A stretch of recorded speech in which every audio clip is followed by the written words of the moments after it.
शक्ति यूं ही भरते रहो बाबा, आप शक्ति यूं ही भरते रहो बाबा। इस देह की दुनिया से उड़ जाऊं, इस देह की दुनिया से उड़ जाऊं, आप दृष्टि यूं ही देते रहो बाबा।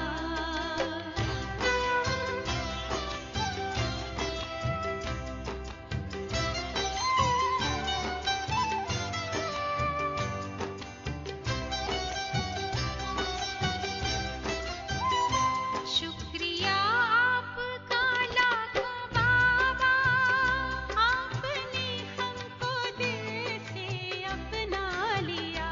प्यास जन्मों की अब बुझ गई है, अपनी नजरों में हमको बसा जो लिया। आप आके यूं ही मिलते रहो बाबा।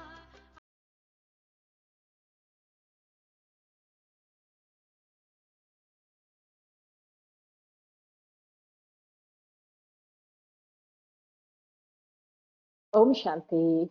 Good morning, good evening, good afternoon, wherever you are in the world. Welcome to our launching of the United Yoga Bhatti.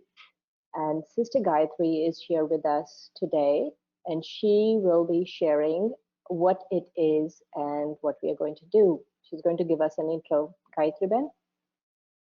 Om Shanti, everyone, and good day, good night, good evening. I am asked to set a little bit of a context for this, and so I'll go right into it, explaining a little bit of where it all emerged from. And so I'm beginning, of course, with Dadi Janki. And, at this confluence of the ascension of Dadi Janki and the arrival of COVID-19, we are called to step onto the subtle platform of serving differently, serving with Sakash, with Shakti, with Sneh, love, and with Sahayog, that loving cooperation. I feel that this is the time people need to have the God experience and to really feel Baba's presence and protection.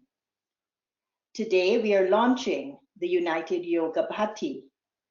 A bhatti is like a furnace, an enclosed place in which heat is produced. But a bhatti is also an inner space of solitude where souls connect to one source, to Baba. And this connection generates the heat of yoga that would transform our consciousness and would also push the boundaries of our souls from limited to unlimited. These are challenging times all over the world, and these times called for the boldness of soul consciousness, God consciousness, and the collective consciousness of creating a canopy of safety and protection. So the inspiration for the United Yoga Bhatti actually came directly from Baba when he spoke in the 90s about tapasya. And so he said at that time, and I quote him, "The power of silence has to be revealed. The way to spread vibrations of the power of silence very fast is the concentration of the mind and intellect. The practice of concentration should now be increased. Only through the power of concentration can a powerful atmosphere be created. When there is upheaval, powerful vibrations are needed and a lot more concentration is required. All of you children should now have the determined thought to transform the circumstances of sorrow of all your brothers and sisters. This mercy for them should emerge in your heart. All of you Brahmins, with your power of silence, your feelings of mercy, and your pure thoughts must now transform the upheaval. You must pay special attention to this. Your brothers and sisters are crying out in sorrow. Don't just listen to them, give them a response. So, what response will you give to them? You will respond by creating an atmosphere of transformation and a canopy of protection. For this, not just one Brahmin is required, but all of you should come together and do this. Your individual flame together creates a fire of yoga. At this time, the force of spirituality is needed. You need to have the force to fill yourself with power and to touch the lives of others with this force. On the basis of your soul power, you would give spiritual power to others.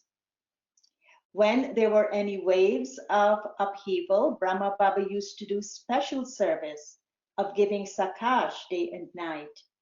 Baba used to make time at night and do the service of giving sakash to souls. So now you have to do this special service of giving special sakash. You must become lighthouses and mighthouses and do the special service so that the impact of spiritual light and might spreads everywhere like a canopy. This is a need of now. The United Yoga Bhatti is simple and it is straightforward. And actually, it's an easy task. The first thing we are asking or bringing to your attention is the importance of the individual and the impact of the collective. So we are asking you to come together for 15 minutes every day at the same time, which is 7:30 my time in the morning, Eastern Standard Time. And we have provided a time converter on the sustenance website, which will make it easy for you to know the exact time in your country. Avyak Bap, that is drill of the day, will be posted on YouTube and the link will be available to everyone. Secondly, daily World Meditation Hour. We are asking you to pay special attention to the daily 6:30 p.m. to 7:30 p.m. local time. We would like you to treat this hour as you would the third Sunday of the month. Thirdly, we are joining forces with our ancestor souls. We are asking them to come together with us and to really do this subtle service that would have this tremendous impact. So a monthly masterclass in English and Hindi is featured on the second Sunday of the month. The masterclasses would be dedicated to our ancestor souls so that the speaker or the presenter will explore the subtleties of their unadulterated remembrance. Today, of course, we have our master Raja Yogini Dadi Janki, and we'll be hearing about her from Sister Manda. And then, fourthly, there is a simple survey. The United Yoga Bhatti is an experiment of collective mansa-seva. We will conduct a pre and post survey of the outcomes of this experiment. So the ask is, everyone should participate in this simple survey. We are requesting your input because we would like to see the impact of when we get together in a unified yoga experiment. How does it affect our unadulterated remembrance of Baba, our relationships with one another, the transformation of our sanskaras, and of course, serving without limits, which I'm calling pushing the boundaries of soul consciousness. So thank you for being part of this United Yoga Bhatti and for stepping onto the platform of this collective endeavor of subtle service to remove the sorrows and fears from the souls of our brothers and sisters and to heal the home planet. My question to myself is, and I leave you with this question too, How can this time of upheaval bring out the best in us? Om Shanti. Om Shanti. Welcome back again, everyone. Um, we have some technical issues going on in India, and so Sister Jayanti is in Madhavan, and she was supposed to join us because when we picked the masterclass senior yogis, we picked someone who was very close to the ancestor soul that we were featuring. And Sister Jayanti, because she couldn't join us, has asked Sister Manda to join us because Sister Manda, as many of you might know, was very, very close to Dadi Janki. And so we have both Sister Manda and Sister Wadi here, and they are going to take us on a journey about the Raj Yogi life, or how Dadi Janki had yoga with Baba. They're going to share that with all of us. So welcome, Sister Manda. We are so happy you're here. And thank you at the last minute for saying Haji. I'm sure drama is perfect and we will enjoy your sharing as much as we would have enjoyed Sister Jayanti's sharing. Thank you, Shireen. Thank you, Sister Gayatri, also for setting a context. Very, very beautifully put. And I think that you inspired us and encouraged us to make sure that we participate in this to the best of our ability. So yes, it was a last minute request, and there's no way I could really say no, because Dadi Janki popped into my mind instantly. She would ask me, well, how can you possibly say no? And when I was briefed about it, I was asked to speak about what exactly it is that I had observed in Dadi over these years. And I was extremely fortunate. I feel that it was as if the first time she saw me, and it was as if she went, "You," like this. And her eyes never went off me at any point. And I want to say that if during this little introduction or talk that I'm about to do, if my eyes become a little bit full, it's not because I'm missing Daddy. It's not because I'm sad, but it is because I'm deeply moved by her love and her purity, her benevolence, and her ability to really bring God to me right here, right in front of my eyes. And so as I started to think about this, when I was asked to talk about it, I realized that, when we had Daddy in front of us, we probably didn't recognize her power, her value, and her gifts to us. But it's on hindsight that we begin to see all that she did for us, consciously and unconsciously, simply through her own vibration and her attitude, her mindset, her own effort for her own self. And I was seeing some of those things emerge for me.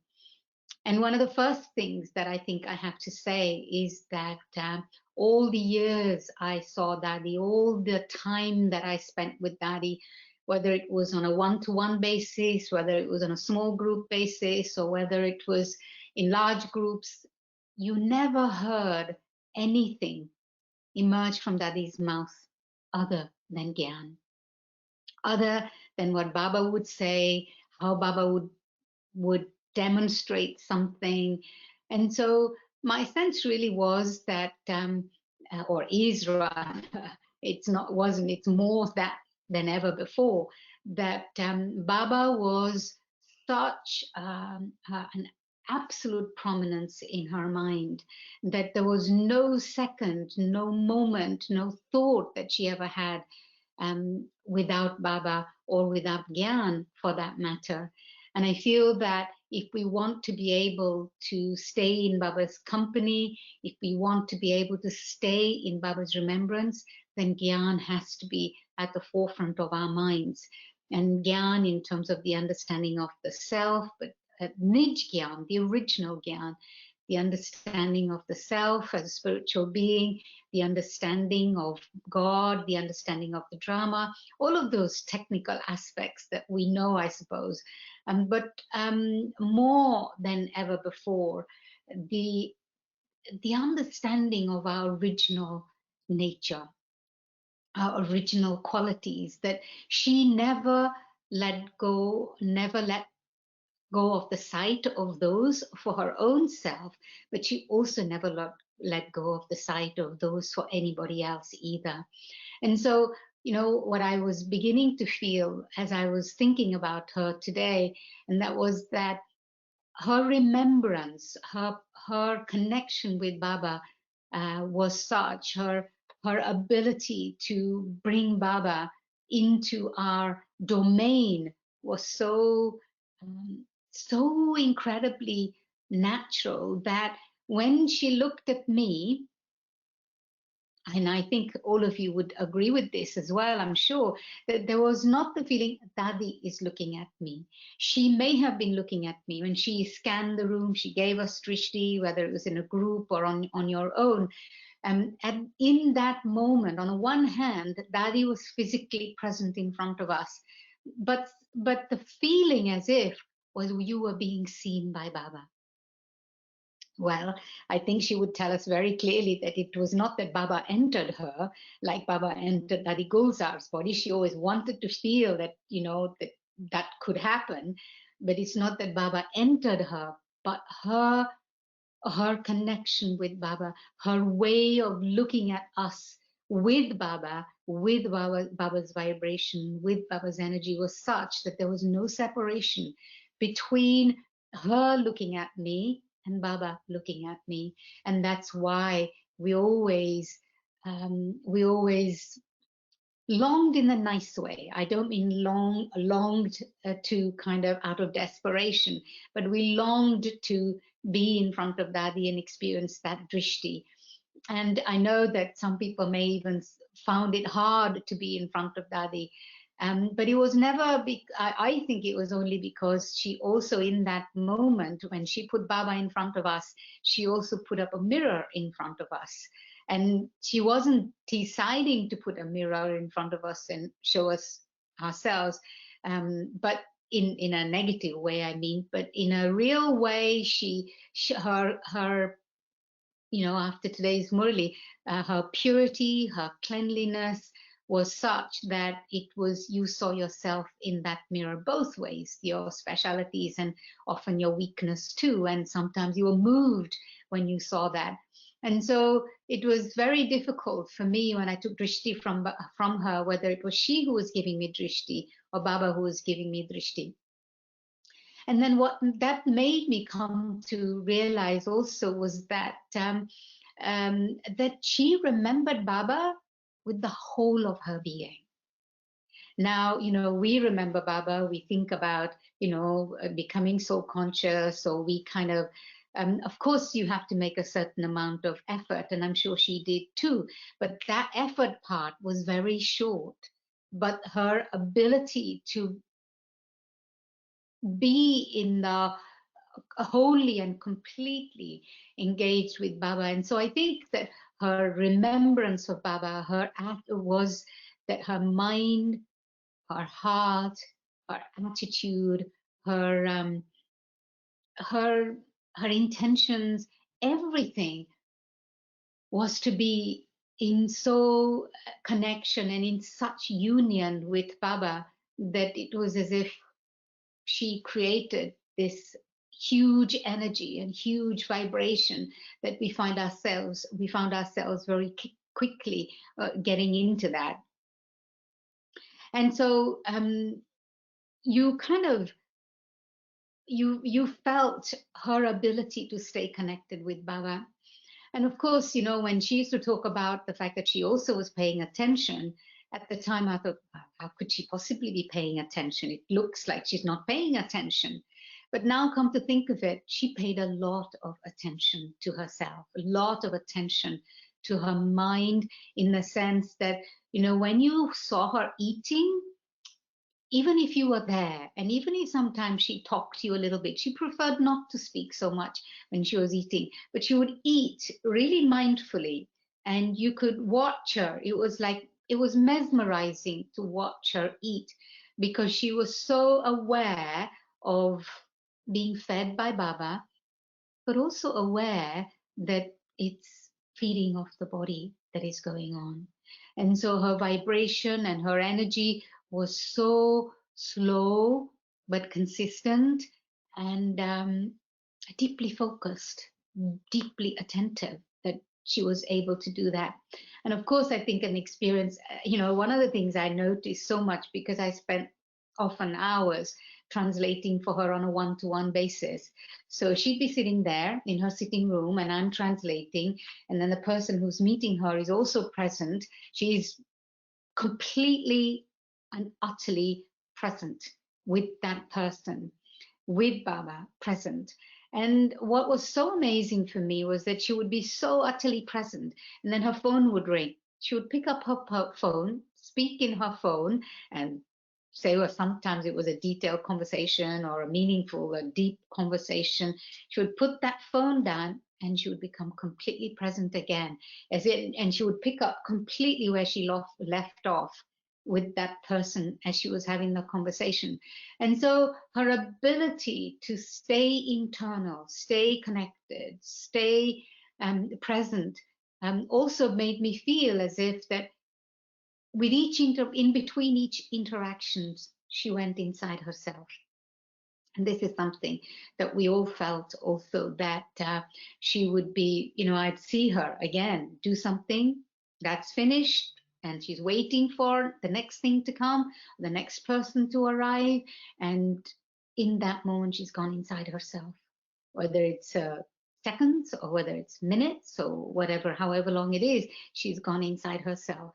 And so I think this way of being inside herself allowed her to stay connected with herself, and so bring Baba's vibration, Baba's energy of silence, of peace, of purity, but also benevolence.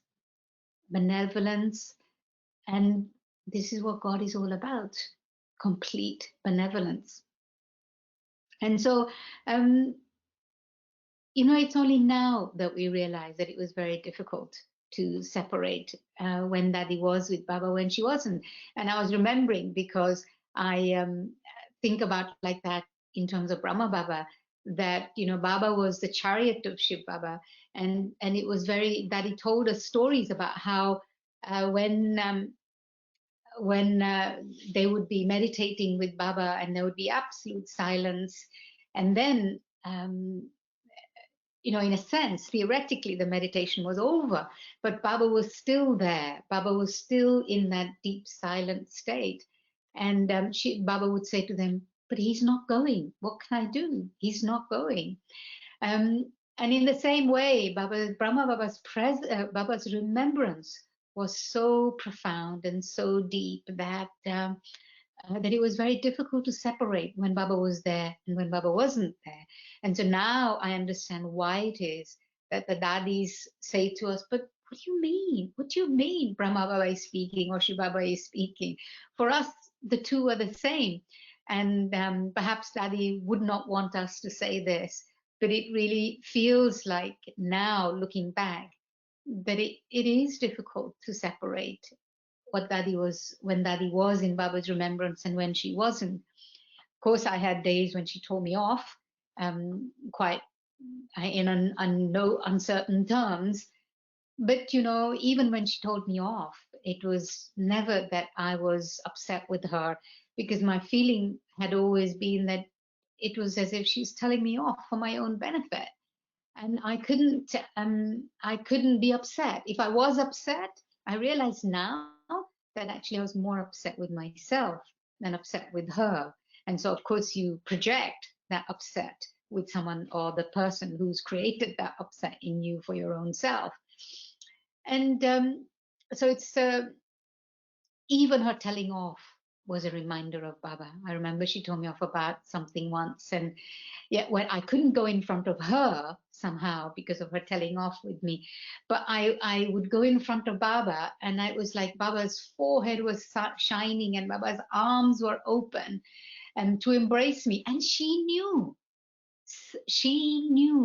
that there was something else going on between me and Baba, but something else going on between me and her, but that what was going on between me and her was okay too, was okay, because that put up a mirror for me and to look at myself. And so the other thing that actually comes to my mind, and this was something that I heard just a couple of days ago, it was a class that I was watching on YouTube in which, and you know, it's this one of these things that when she spoke, when I listen to her class now, the feeling that I have is now I get what she meant. I didn't get it then, but I understand now what she meant. And she was talking about actually having faith in yourself in order to be able to remember Baba. That's quite something to think about. I have to have faith in myself to be able to remember Baba. And we saw her have faith in Baba. And that's why she was able to remember Baba. And faith in the self means, well, it's a subject that I'm especially exploring at the moment. And so it has so many connotations about what does it really mean to have faith in yourself. And I'm not here to tell you about what I think that means, but you can think about that for your own self. Is that what does it mean to have faith in myself to be able to remember Baba?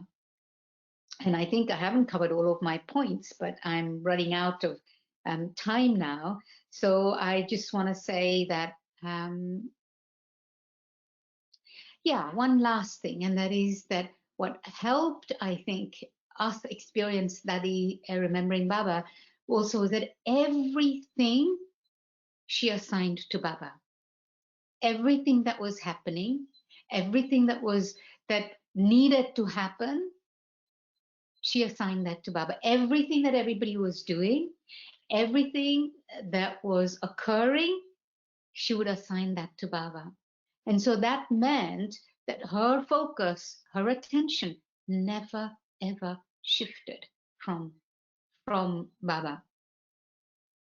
How, what, where, any of it. I mean, I'm just, you could speak about that. You can all relate to your own experiences about that everything she did, everything that happened, it was assigned to Baba.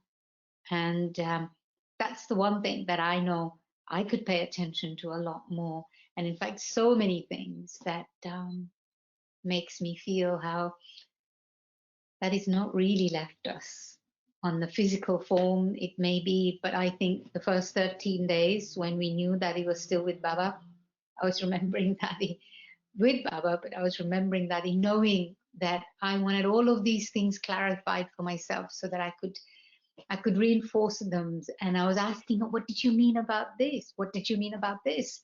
And I had some sweet and lovely experiences. So I think I better stop here. Lovely to have the opportunity. I'm honored that I'm with all of you and sharing these beautiful things and reminding my own self of what Dadi was and what Dadi has done for me. So thank you, and I'm sure we'll see each other somewhere. Lots of love. Om Shanti. Thank you, Sister Manda, for sharing your special thoughts and your inspiration on Raja Yogini Dadi Janki. And we'd like to welcome Sister Wadi to share with us now. What I was saying is that there's no question about Dadi's yoga, and what we were seeing is our interpretation or what was the result of that yoga. So I thought I would just start by telling you a story. And this was some years ago. Dadi was still quite young. She was probably in her mid-90s. And she had come from India. She had done a tour of the UK she'd gone to Ireland, and she was briefly hospitalized in Ireland. But nonetheless, she came back, and off she went to West Africa, probably Nigeria and perhaps Ghana. I had been in Europe, and so I arrived in London around the same time as she came back from West Africa. And the next morning, as was her habit, she conducted Amrit Vela in Diamond House. And what was unusual for me was the first time in 40 years that I was actually seeing Daddy sleepy in yoga in Amrit Vela. But even though she was sleepy, the energy, the power, the light that was coming from her, the feeling of Baba was really quite intense. So then she went on to give class, and later in the morning I went to her room and decided to ask her about her experience. And the translator was a little reluctant to start off by saying, Daddy, you were sleepy at Amrit Vela this morning. But the point was that the energy, Baba's energy, was still coming through you loud and clear. And what Daddy said, always with humility, she says, it's true, I really was tired. But if I'd stayed in bed, then Baba would not have been able to use me. And then I asked her about something she'd said in the class that morning. And that was that Baba never gave me love.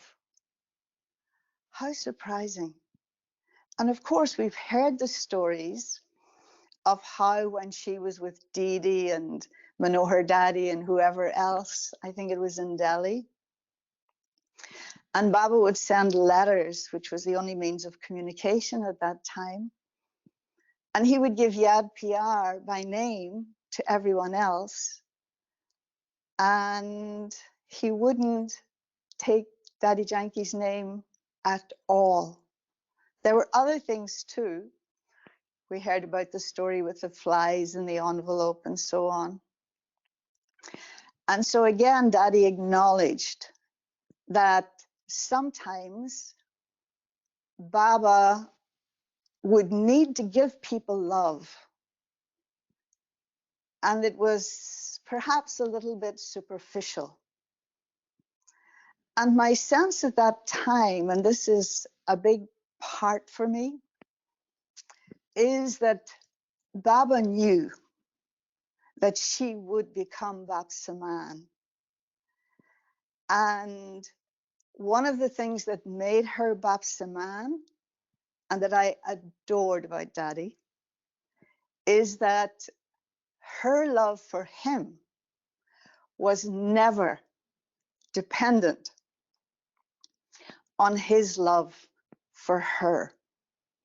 And even when I went to live with her in the late 70s, I was struck, and I'd met a number of the seniors at that time in India, but I was struck by the quality of Daddy's love.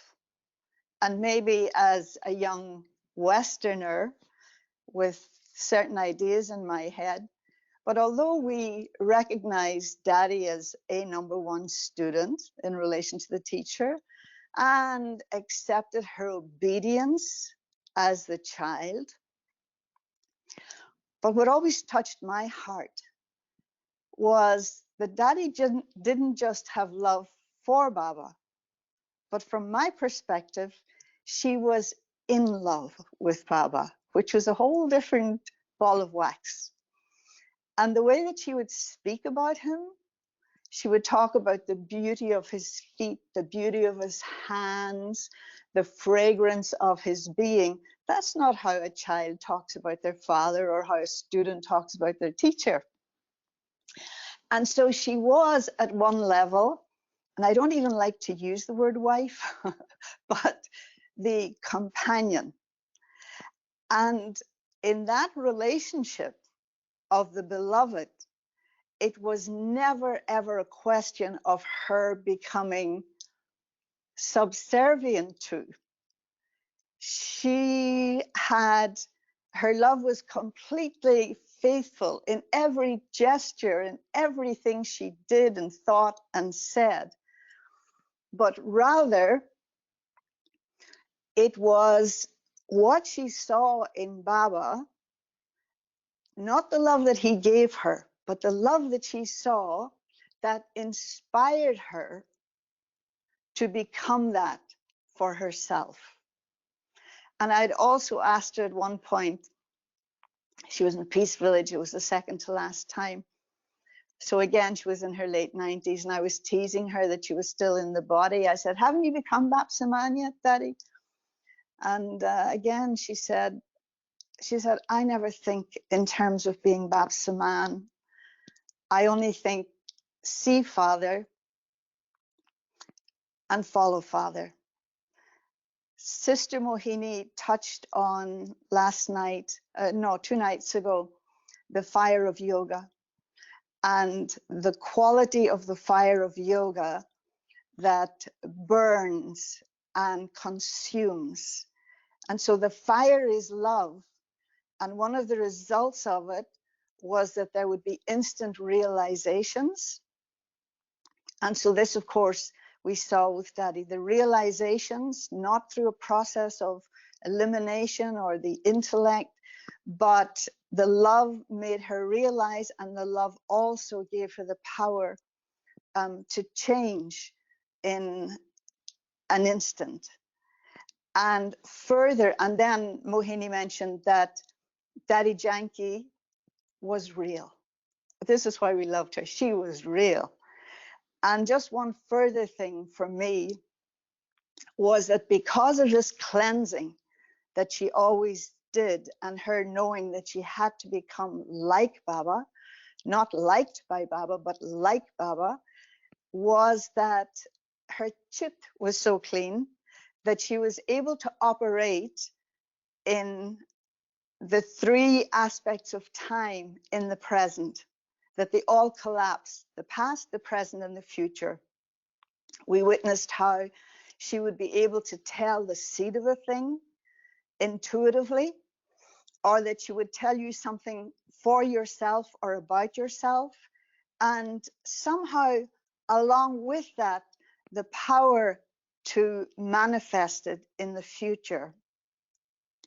And so this was essentially, for the little time that we're allocated, what I saw with Daddy, the love that made her Bapsaman. And then just one final thing, and this was a realization or a point last night when I was sitting in Baba's room, and the quality that I recognized in Daddy very, very quickly. And I know that she already knew me when she met me, and that I'd felt her before I met her. But why she was like God was that she understood hearts. She understood hearts, and then worked in such a way as to perhaps heal the heart or to enlarge the heart. And so last night, just this feeling that we don't know all the secrets yet about Daddy, as Manda mentioned. We're becoming more and more aware of them. But truly the feeling last night that it wasn't that Baba became Bapsaman, he was already Bap, but that she did. And that Baba knew exactly what he was doing when she came to the West. And so did Baba send her? Did her destiny compel her, or did we invoke her? Because she was exactly what we needed in order for us to see in practical terms what it meant to be Bapsaman. So, Om Shanti. Om Shanti, and thank you so very much, Wadi-bin and Manda-bin, for sharing with the family on such short notice with the technical difficulties we had. And so we're so thankful. Just want to briefly make an announcement before we go into the drill of today. We received quite a few messages looking for the drill earlier, and I just wanted to let you all know that because we had the opening master class today, we were going to do the drill together. However, it will then be online every day. The drill will go live at the same time globally, and it will be on the sustenance.brahmakumaris.org website, and you'll see a meditation room there. We'll do our best to have it also on the homepage, and there the video will start at the designated time. And so we will now begin with Baptada's drill today and have Sister Gayatri finish us off with the meditation.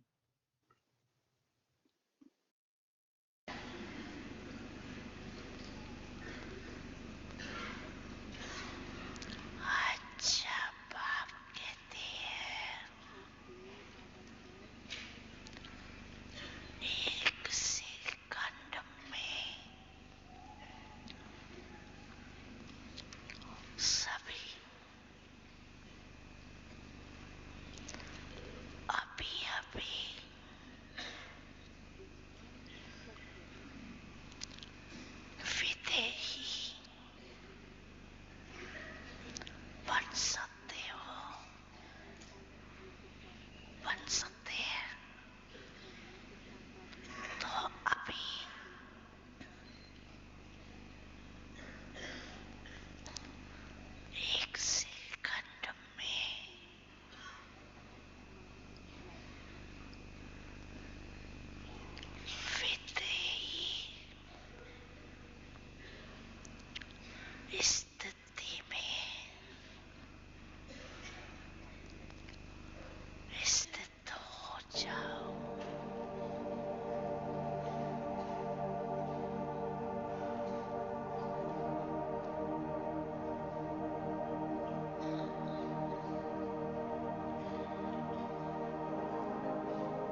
Sister Gayatri, if you can guide us with some thoughts to reflect on Baptada's drill.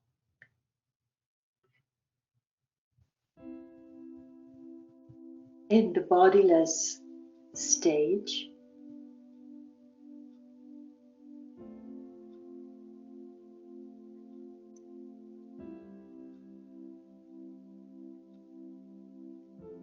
the soul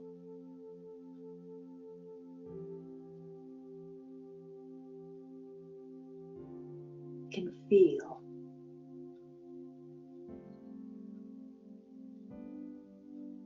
its true heart.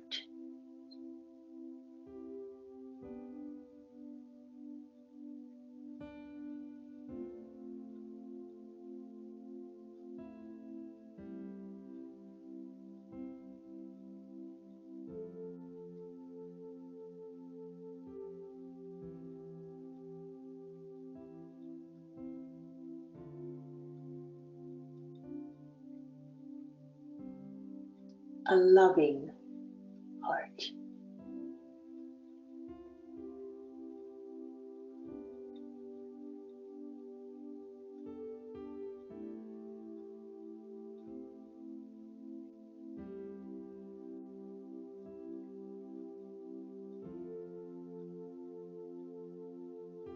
A heart filled with God's unconditional love.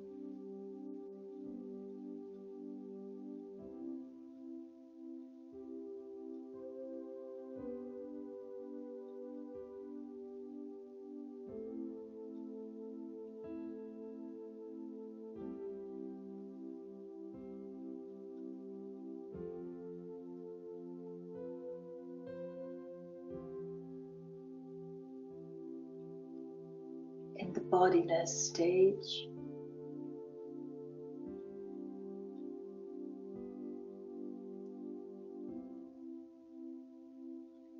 the heart is faithful and loyal.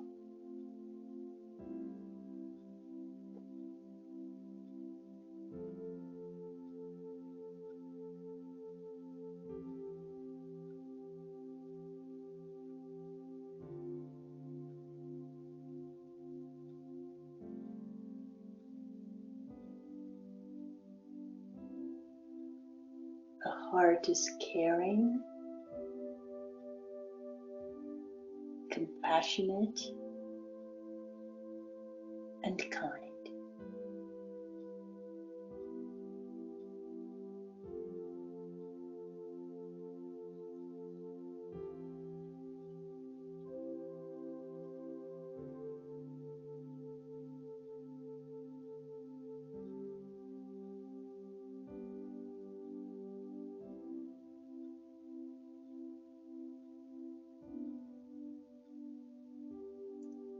The heart is strong.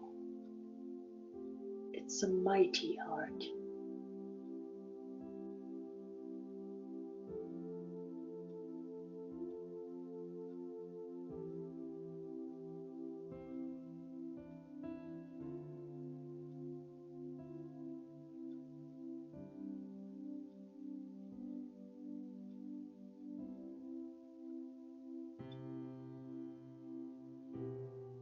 The heart is sensible. It's a wise heart.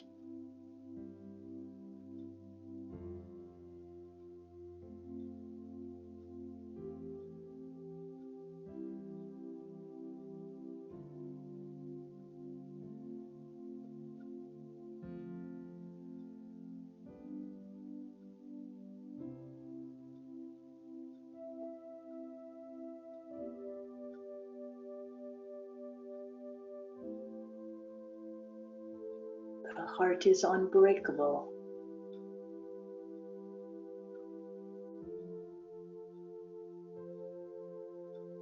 It's a whole heart.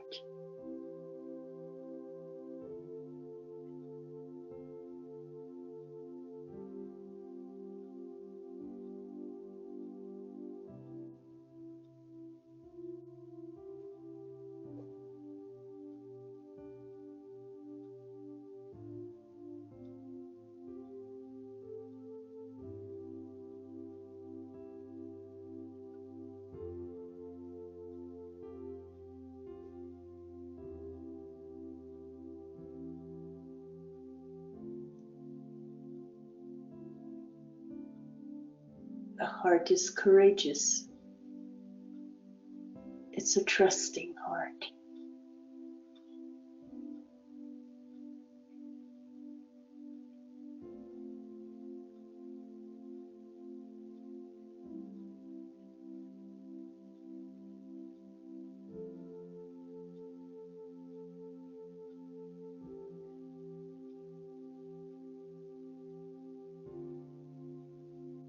In my bodiless stage,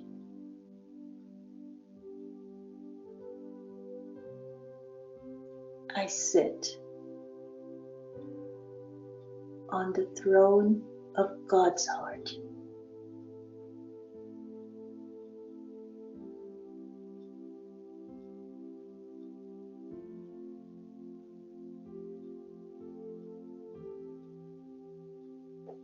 And God radiates through me.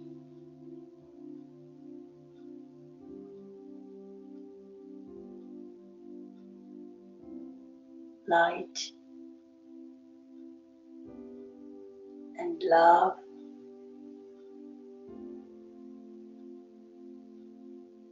and beauty.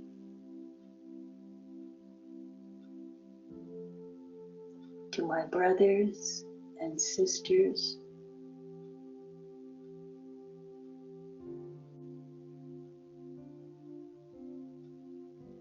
and to my planet.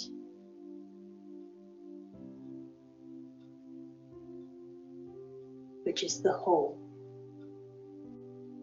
of the human family.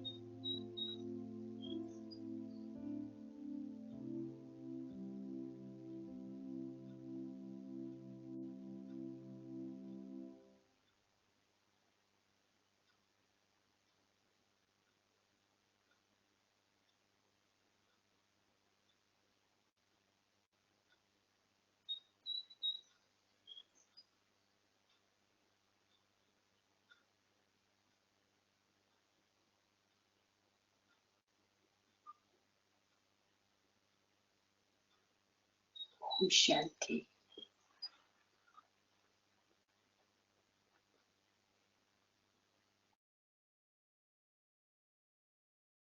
Om Shanti. Thank you all for joining the webinar today. Thank you all for navigating the technical difficulties that we experience with many of us being home. And we will be reflecting more deeply from 6:30 to 7:30 p.m. your own time on the featured drill of today. We look forward to hearing from you if you have any questions. Have a wonderful rest of your day. Om Shanti.